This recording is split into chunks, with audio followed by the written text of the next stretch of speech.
right, just picking up where we left off. Yes. You're at CBS. Warner Brothers obviously owns ER. It's Yes. at NBC. Right. And it's time to renegotiate With NBC. with NBC. How much were you genuinely interested in stealing ER from NBC versus making NBC do what they ultimately had to do, which was pay through the nose to get it back? I was genuinely interested in stealing it. By the way, it was a huge long shot, and I knew it, but fortunately I was dealing with Bob Daly. I knew what the deal was. I knew the deal was up. We estimated what kind of advertising revenue it would bring in, how it could remember, at the time, in 1995, CBS was in dead last place. They were horrible. They were horrible. So it would have been worth quite a lot of money for us to bring it over, you know? So I spoke with Bob about it, and Bob knows the television business inside and out, having been an executive. And he knew what it was worth. So I put an offer on the table. And a week later, he closed with NBC at a bit higher than what I offered, you know? So, by the way, it's what I expected would have happened, but if he would have called me back and said, great, we have a deal, I would have been very happy. We were not just a stalking horse. I wasn't trying to hurt NBC financially, you know? That wasn't. I really would have loved to have had it. It would have changed the fortune of this network, you know? So that's the story of that one. Well, I think that will then thrust us headlong into you coming to CBS. Talk about how that transpired. My deal was up at Warner Brothers in 1995. It was about 6 months out, and I got a call from my friend Bill Haber, who was an agent at CAA, you know, and probably the most powerful television agent in town at the time. And he said, Larry Tisch would like to meet you. He's never met you. So I said, okay. So the next time I was in New York, which was a few weeks later, Bill and I went over and had lunch with Larry Tisch. A very pleasant lunch, and he talked, you know, and CBS was really struggling. They had you know, Sagansky had left a couple of years earlier, and they were really having a rough time, and their fortunes did not look good for the future. They had shows that were skewing very old, you know. Talk about what was on that schedule. They had Walker, Texas Ranger, Dr. Quinn, Medicine Woman, Murder, She Wrote. Those were the big hits, you know, and they were all aging shows, you know. Murphy Brown was on its last legs. I think it lasted another year. The Nanny was on. 60 Minutes was successful, but not a lot, and all these shows had seen their better days. You know, they were on the decline. The only one that was on the way up, and which we helped a little bit, was Touched by an Angel, which was then on Saturday. So they were in dire straits. So what happens during this lunch with you and Larry Tisch? What do you He starts talking to me about programming, you know. And, you know, he was very complimentary. I understand you're the guy that changed the fortunes at NBC, you know. I mean, putting ER and Friends on in 1 year was a pretty good calling card. You know, I got a pretty good reputation for that. Also, at that point in time, Warner Brothers had 22 series on the air, and our nearest competitor had 10 or 11. So, you know, and there were a number of other things. All the Miller Boyette stuff were still fairly active, and Lois and Clark was there, and Sisters were there, and there was a lot of good activity. Very little, ironically, with CBS, except for Murphy Brown, which went on the air before I even went there. So I had nothing to do with that transaction. So he sort of kicked around, well, what would I do? And I said, well, you know, that would cost you a lot of money, Larry, to tell you what I would do. You know, anyway, we had a terrific relationship. He called a few more times, you know, to just keep up the relationship. And it was, I guess it started, the first lunch was probably in January. Culminating in, I want you to come over here, you know, and run the entertainment division. And my attorney and I flew to New York City on a Sunday. We flew in on a Saturday, and we met with Larry and his CFO on a Sunday afternoon. closed up the deal. It was a very generous deal package. And we flew back to LA. And once again, I had to deal with, now at this point in time, so this is now April. My contract's not up till September. So I have to deal with Bob Daly again on a contract issue, And, once again, I was very close to him at this point. And, I went over to see him. And I said, I've been offered this job. And by the way, ironically, it was the job that he used to have, president of CBS Entertainment. I said, you went from CBS to Warner Brothers. I want to go from Warner Brothers to CBS. And the first day, Bob was genuinely excited for me. Then the next day, he was pissed off, Now, as I said, he's a great boss and a wonderful guy. But he said, what am I going to do? You got all these shows. I said, Bob, I've left you in great shape. You have a terrific team here. This is a great opportunity, blah, blah, blah. There's really no room here for me to grow. You got you and Terry Semmel. You run the best studio in town. You got Barry Meyer. There's no place for me to go. And you know what? To put on another 3 shows here is not going to excite me. I already have the top 2 shows in television or whatever ER and Friends were at that time. I've already done it. And so there was a couple of months of, going back and forth. The irony was, so I had to keep it quiet for a couple of months because there was an upfront coming up in May. So I sat through the upfront and I knew I was inheriting this schedule. Were you at all whispering in Tish's ear about the shows that were being slated for that schedule that you knew you were going to inherit? Not really. I really was very kosher about it. In other words, I was under contract to Warner Brothers. I sat at the upfront presentation and knew we were in trouble and knew it was going to be a hard year. I think they put on 11 new shows. I don't think 10 of them made it out of the year, and the second one, the one that lasted, it lasted for 13 episodes more. It was the year of Central Park West. They were trying to get young, but they were trying to get young like a kamikaze. In other words, you don't just get young people by picking them out of the air. You have to gradually take your audience and move them down, which was my philosophy. So anyway, we had to basically keep it quiet, and I had to sit there during the upfront and realize what I handled. By the way, nobody knew I was leaving yet because it didn't get resolved until basically June was when it was announced, And I was still at Warner Brothers, and I actually didn't start at CBS until I think it was like July 10th of that year. But that schedule, as I think you're being kind, was so dramatically different from the type of programming either that had worked on CBS or that had just been on CBS in such a long time. And I've heard you speak many times about a network being a ship that needs to be turned gradually.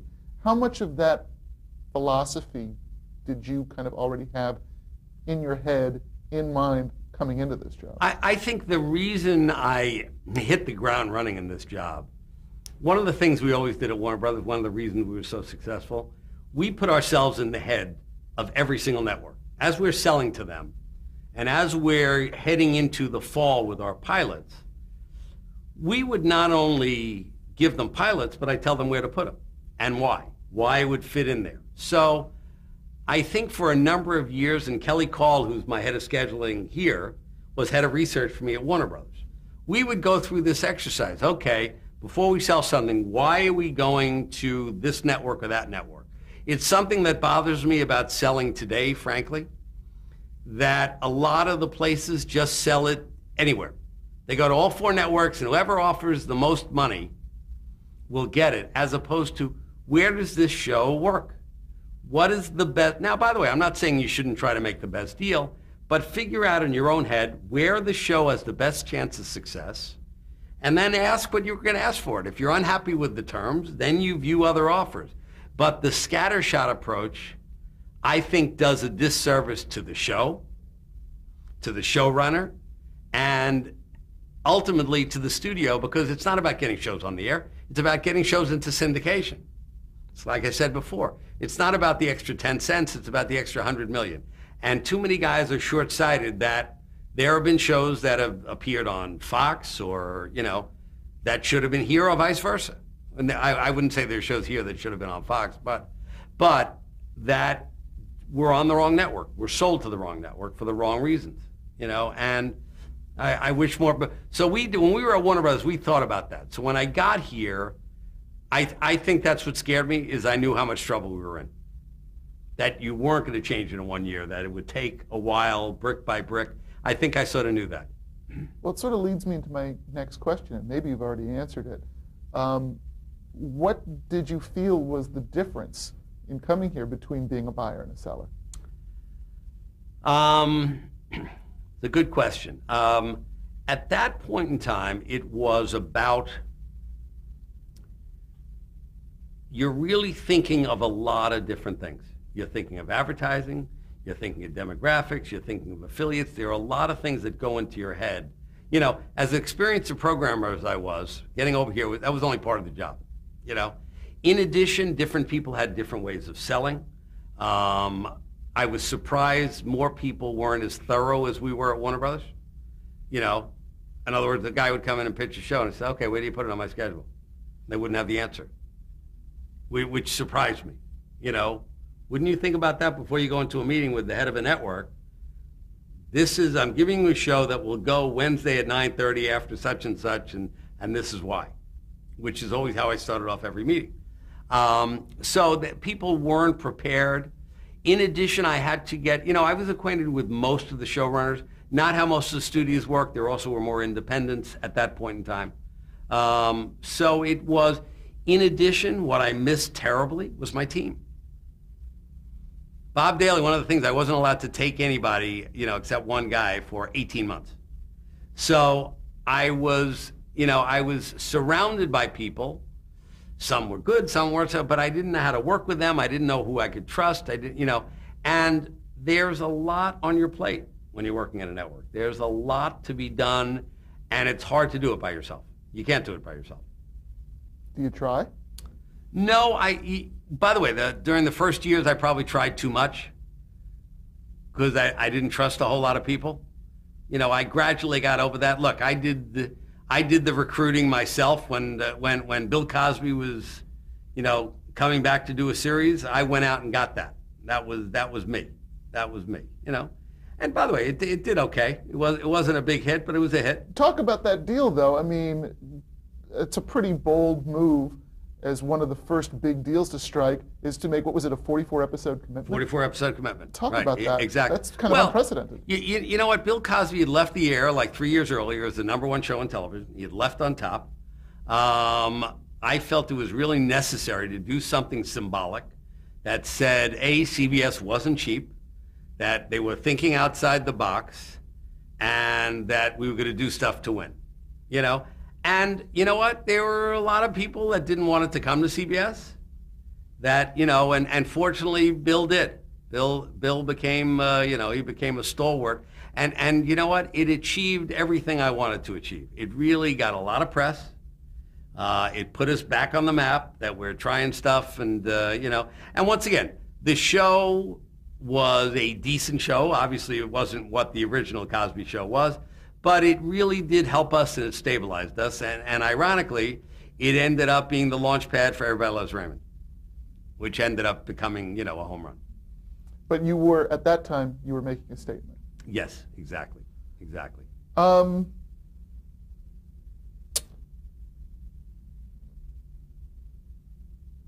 Talk a bit about, obviously there's a consciousness when you are a buyer, probably more so than a seller, of demographics. Mm-hmm.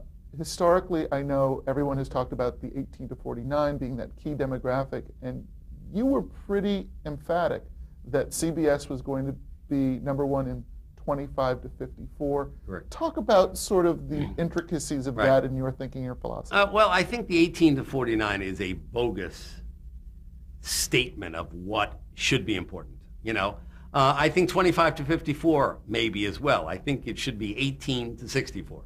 I really do. I think you should have as wide a tent as possible. And now we're very competitive, 18 to 49. As a matter of fact, we're in the middle of December, and we're tied for first place in 18 to 49, and we're winning the other three by a large margin. So this is now not coming from a place where before all I could talk about was viewers, but 18 to 49 basically limits who is buying.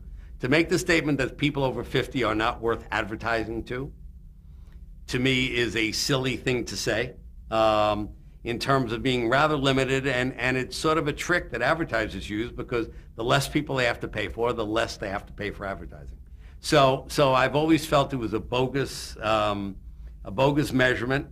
I still feel that way today, and some of my competitors, lean on it way too heavy. We sell a lot of our schedule, a number of spots in 18 to 49, because that's, but we also sell a lot in 25 to 54, and we sell a lot in viewers. 60 Minutes, the average viewer is over 60 years of age. That show does very well. A lot of advertisers want to buy it. A lot of upscale advertisers want to buy it. So I think demographics are rather limiting.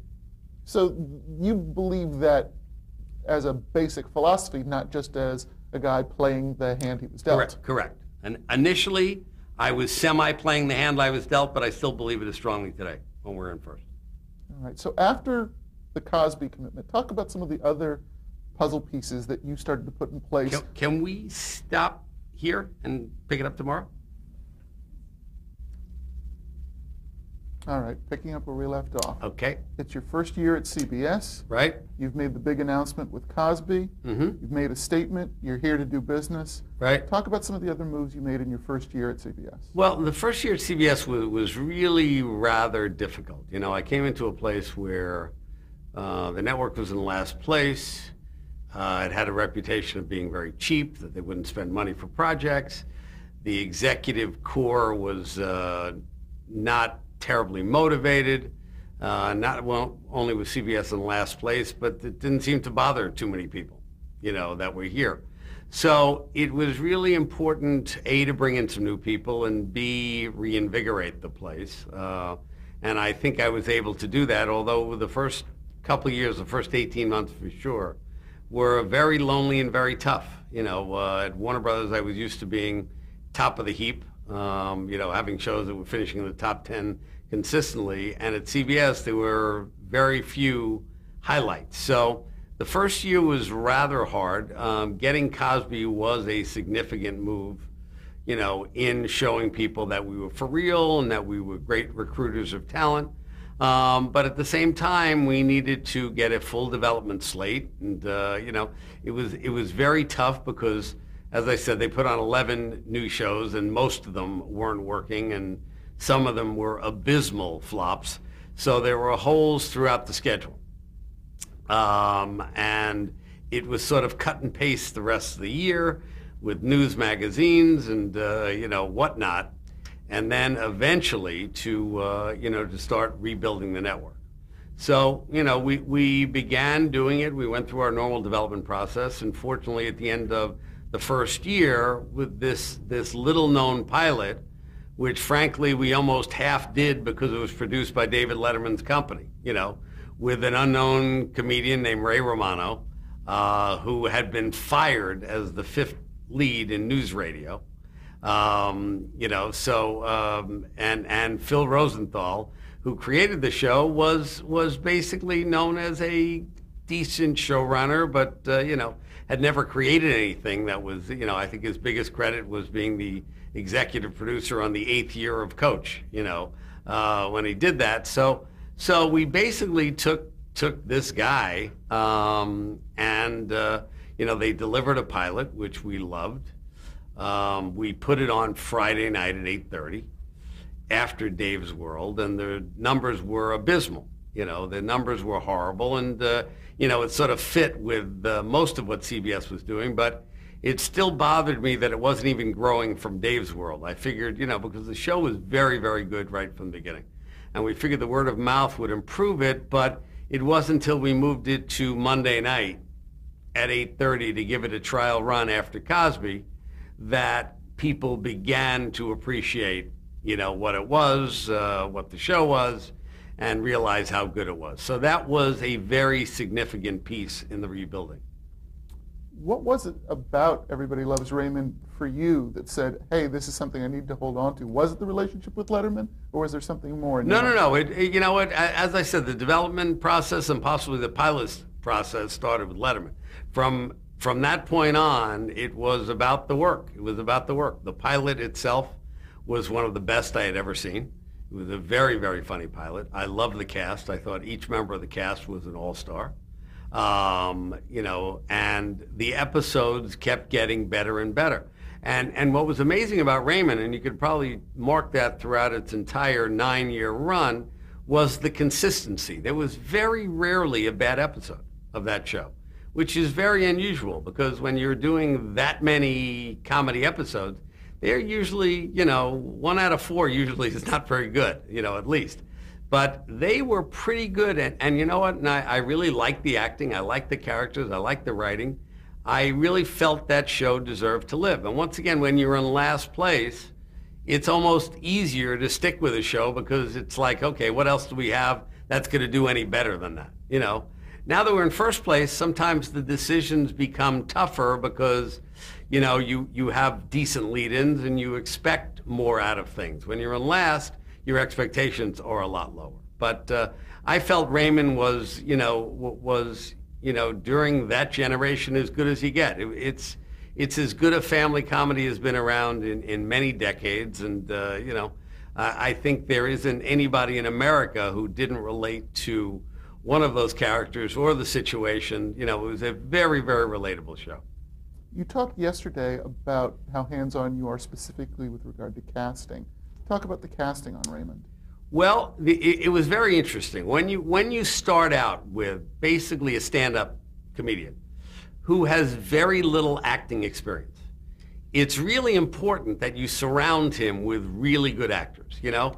And also, being that Ray was ethnic, obviously he was Italian, he was an Italian New Yorker, we sort of felt, let's try to get away from that with some of the other roles to make it broader in approach. I must take credit for Peter Boyle. Peter Boyle was an idea I came up with, you know. They brought in, it was very interesting, they brought in a few guys to play the father.